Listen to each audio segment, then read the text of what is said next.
John 20 said, even better blessings are in store for those who believe without seeing. Dalam Yohanes 20 dikatakan berkat tersedia buat mereka yang percaya meskipun gak melihat. Dan malam hari ini teman-teman, terima kasih buat waktunya yang diberikan oleh panitia. Saya bisa kesaksian di sini mengenai iman. Seperti lagu ini dikatakan kita tuh punya iman. Setiap kita tuh dikasih Tuhan yang namanya iman. Saya berdiri nggak apa-apa ya guys? Kalau mau belakang nggak apa-apa. Oke. Saya mau bicara mengenai iman. Di sini dikatakan kalau engkau percaya aja tanpa melihat pun berkat itu tersedia buat setiap kita. Dan ini saya alami guys, ini saya alami benar-benar ketika saya tuh dari SMP sampai SMA kelas 3 sebelum saya sembuh. Saya itu punya penyakit, penyakitnya namanya sinusitis. Tahu ya? Tahu sinusitis gak? Ya. Jadi ketika saya bangun pagi, itu mesti apa tuh? Yang itu yang saintis sedikit gitu, jangan umbelen gitu. Enggak, tapi ketika bangun pagi tuh mesti gatalnya, luar biasa, merah banget. Terus kalau misalnya saya ke sekolah tuh saya mesti bawa tisu segini dari SMP. Dan itu sakit banget. Dan sinusitis itu kalau sudah parah banget, itu maaf ya, tapi nggak usah dibayangin lah. Warnanya itu bisa jadi green atau red. Red itu kalau keluar darah gitu. Tapi puji Tuhan aku belum green atau red. Masih kental-kental gimana. Gak usah dibayangin ya. Dan ketika tiap malam itu, aku ingat banget. Tiap malam tuh mesti jam 2 atau jam 1 gitu.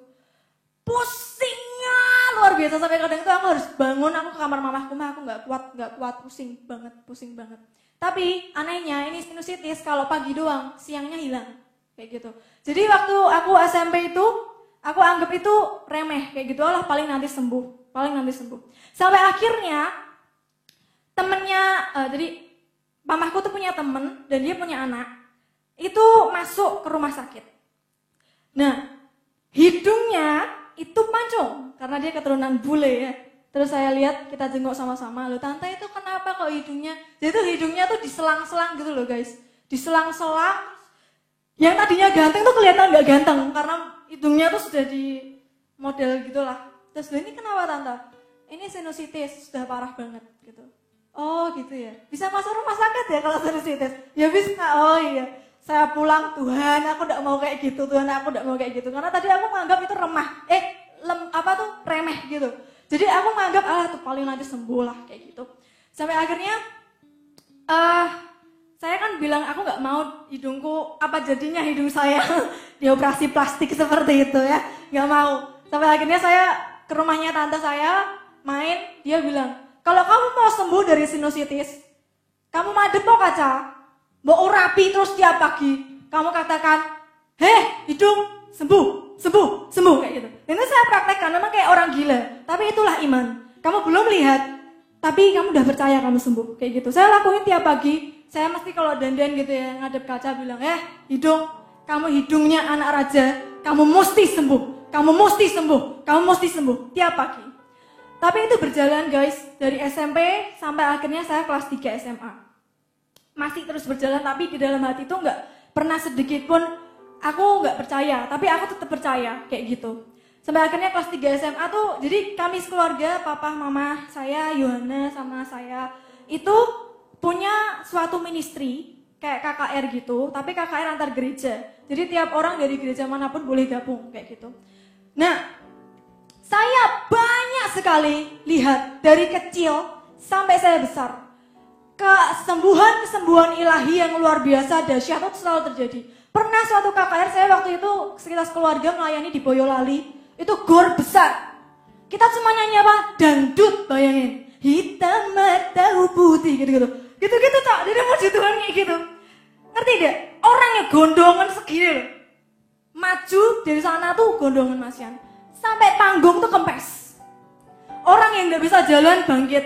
Orang yang pokoknya punya penyakit apapun tuh bangkit. Lah aku tuh juga waktu kelas 3 SMA tuh bilang gini, Tuhan, aku tuh banyak banget ya ngelihat yang namanya mujizat terjadi kayak gitu, masa aku nggak bisa sembuh? Aku bisa sembuh. Sampai akhirnya ketika itu KKR ini pun diadakan di Semarang waktu saya kelas 3 SMA itu, saya beranikan untuk maju ke depan karena pastornya ini adalah bapak rohani saya. Jadi saya berani. Dan bapak rohani saya itu modelnya kalau teman-teman mau tahu, wala setengah hidup. Modelnya kayak Benny Hinn. Pernah lihat Benny Hinn? Kamu datang aja ke depannya dia, itu ada barcode-nya, masa depanmu kayak gini, masa lalumu kayak gini, orang tuamu kayak gini. Jadi sampai sekarang ya, mungkin saya kesaksian gini aja bapaknya tahu. Pakai kalau dia lagi doa sekarang ini, dia tahu kayak gitu. Saya punya masalah apa tuh loh dari Surabaya, napa nih? Enggak paham. Jadi tuh betapa kudusnya harus hidup di hadapan dia. Jadi kelas 3 SMA itu waktu KKR di Semarang itu saya beranikan diri untuk maju. Saya bilang, "Om, aku mau sembuh. Pokoknya aku mau sembuh. Gak mau sakit sinusitis lagi." Sampai akhirnya dia tuh gak ngomong apa-apa guys. Pastornya mana? Pastor Benny. Gak ngomong apa-apa, cuma ambil kantong persembahan. Mana kantong persembahan? Di depanku gini toh. Maksudnya Om, kasih yang terbaik. Om punya apa? Iya, dalam hati. Matang, saya KKR gak bawa uang tunai, saudara.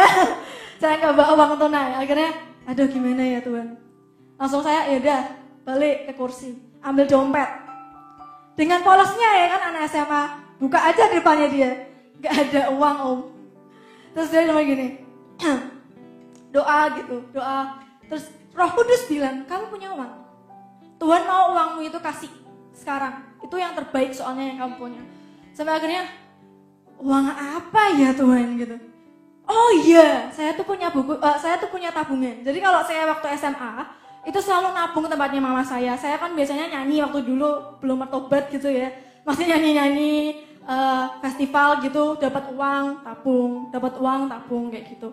Dan waktu itu memang saya nabung buat beli buku. Saya masuk IPA, bukunya tuh tebel-tebel, jadi mesti beli buku. Dan waktu itu buat saya itu uangnya besar sekali. Tapi saya nggak peduli. Mah, uang mah, mana uang? Tak masukin, bleng. Amplop beserta dengan rincian-rincian yang tertulis di amplop. I don't care, just get in. Aku mau sembuh. Dan kalian tahu apa yang terjadi? Saya diurapi terus saya jatuh, bleng, gitu. Satu pesan buat teman-teman, kalau ketika kalian diurapi oleh orang yang pastor kayak gitu, nikmati aja urapan Tuhan. Karena ketika kalian jatuh, blek, itu dari atas sampai bawah di-scan sama Tuhan. Penyakitmu apa, masalahmu apa tuh di-scan sama Tuhan. Nikmati aja. Saya jatuh, bangun lagi. Modelnya kayak KKR Benny ini tuh kalau teman-teman pernah lihat di YouTube ya. Jatuh lagi. Terus saya nikmati segala macam. Terus kemudian kantong persembahan yang ada uang saya itu ada orang berdiri-diri, oma-oma semuanya. Cuma diginiin, jatuh. Yang ini berdiri, jatuh, kayak gitu. Terus saya sudah tidur, saya bangun, Pastor Benny ngomongin, puasa 7 hari buat mengucap syukur. Oke, siap, aku gitu.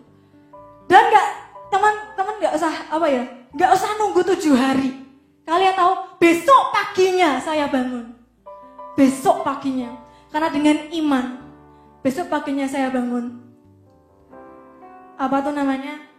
Hidung yang tadinya gatel, yang biasanya gatel bangun pagi itu gak pernah gatel. Karena apa? Iman. Kenapa? Tuhan Yesus dahsyat, kayak gitu. Nah sekarang saya mau tanya, siapa teman-teman yang umurnya di bawah 20 tahun angkat tanganmu? Tak kasih tahu ya. Ketika kalian ada di bawah 20 tahun, iman kalian itu masih ikut orang tua. Jadi saya nggak bisa bilang bahwa saya sembuh itu karena iman saya total, enggak. Tapi saya ikut iman orang tua saya. Tapi ketika engkau sudah umur 20 tahun ke atas, kalian harus pakai iman kalian sendiri. Dan saya sudah jalan mau 22 sekarang ini sudah ngerasain betapa beratnya hidup saudara. Ya, udah umur 22. Masalah tuh tambah banyak di depan, yang namanya butuh uang, butuh kerjaan, habis ini lulus mau kemana, itu butuh iman. Maka kalian yang masih ada di bawah 20 tahun, coba angkat tangannya lagi, belajar pakai iman mulai dari sekarang. Amin. Karena ketika kalian udah 20 tahun ke atas, kalian akan merasakan betapa susahnya hidup dan kalian butuh pegangan pegangan kalian adalah Tuhan Yesus. Amin. Berikan kemuliaan buat Tuhan sekali lagi. Saya serahkan waktunya. Oke, luar biasa ya teman-teman semuanya sudah mendengarkan 3 buah kesaksian dan 1 tambah saya tadi ya colongan, curhat colongan juga. Kita mau sekali lagi sembah Tuhan. Ya, ini lagunya judulnya Jesus Is You dari Sydney Mohede. Oh ya teman-teman semua, kenapa lagunya bahasa Inggris semua toh Yunda? Kenapa? Nah teman-teman, mari kalau kita nyembah Tuhan, jangan pakai pikiran, jangan cuma di mulut, jangan cuma di hati, tapi pakai roh. Karena ketika kita pakai roh, bahasa apapun itu kita bisa ngerti.